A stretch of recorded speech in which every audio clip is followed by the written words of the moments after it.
Charlie Cooke. Charlie and I co-founded Coerver Coaching nearly 26 years ago, based on Will Coerver's ideas.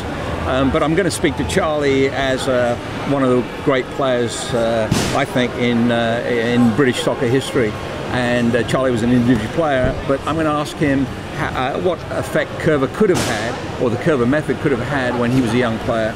So Charlie, you're a skillful player. If you'd had a coach that taught you Coerver, how would it help you?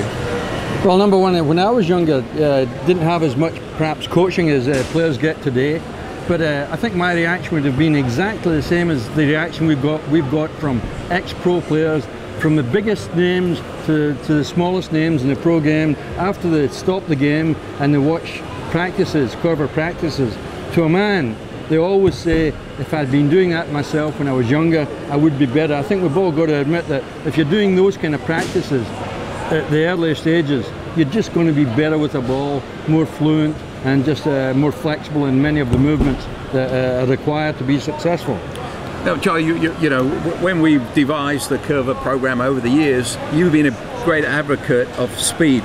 The fact that speed, it's not skill alone, but speed is kind of maybe at the heart of making the player effectively use that skill.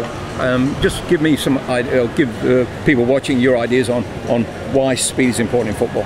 Well, when you say speed, it's not running off the ball speed all the time as it used to be in England, and certainly very often when you get to the pro level, they're talking about systems of play and where players are going to be running during a game. We're much more about possession type of play, so it's quickness in thinking, quickness with the ball, off the ball, over short distances, and be able to do things quickly with the ball that seems to separate the very great players and good players that they pay bazillions for to bring to this country. So I would say that all the English players, most young English pros, are as tough, as good at fighting, with fighting spirit, and can do all the things physically, almost any of them. Too. Well, tactically as well, very sophisticated, but when it comes to the actual work with the ball, first touch, a subtle first touch, and just movement with the ball where there's a little bit more subtlety about the play, and then predictability.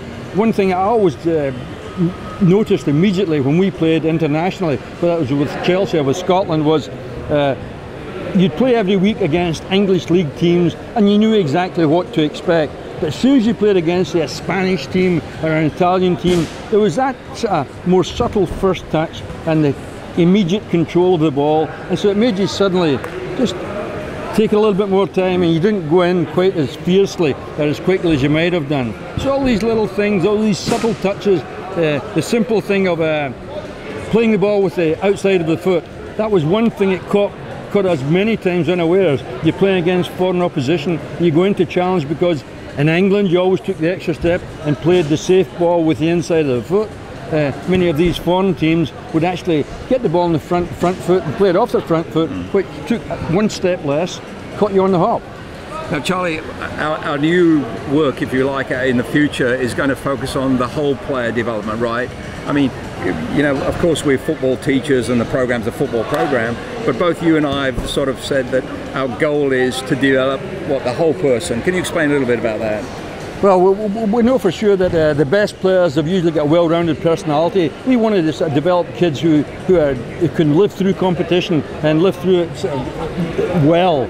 We want to develop kids through competition in the real world, and so they get good attitudes towards competition, towards winning and losing, so they can win and lose well, and that's a huge asset going into adulthood, whether it's playing soccer, where it's just being an individual in society.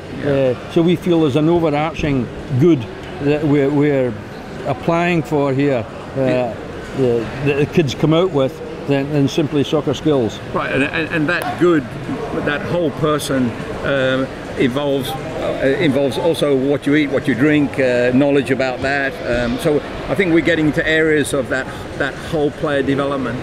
And would you agree that it's about their behaviour as well? Because when we expect our players who come to the Coerver Coaching program to behave in a good way. Absolutely, it's in our mission statement. It may have sounded a little bit far-reaching, high hopes way back 26 years ago, but the fact is we are trying to develop kids who've got the right attitude towards competition, towards opponents, towards referees, towards teammates. And we think that the best players who come out of that kind of atmosphere provide the best people in society, but also the best players in the game. The best players in the game have got great discipline, even under extreme circumstances. And these are the guys that win championships and win big tournaments for their coaches. So coaches are looking for those kind of players who are disciplined with excellent skills, but all the other attributes of a well-disciplined athlete. Yeah. And finally, Charlie, this is 27 years we've been in this. We're in 28 countries. Where do you see the future of Coerver? I can only see Coerver continuing to spread. I think the thing that we're selling, if you want to call it selling, is we're selling something that's a great thing both for kids, for parents, for the game at large, and for society at large. Hopefully we're going to be developing kids that come out of the program vastly different to the kids who are perhaps coming out of many other programs at the present time. I don't mean that to be knocking other programs, but I think the ideal kid who comes out of Coerver is a very well-rounded and usually quite gifted individual. Thanks, Charlie.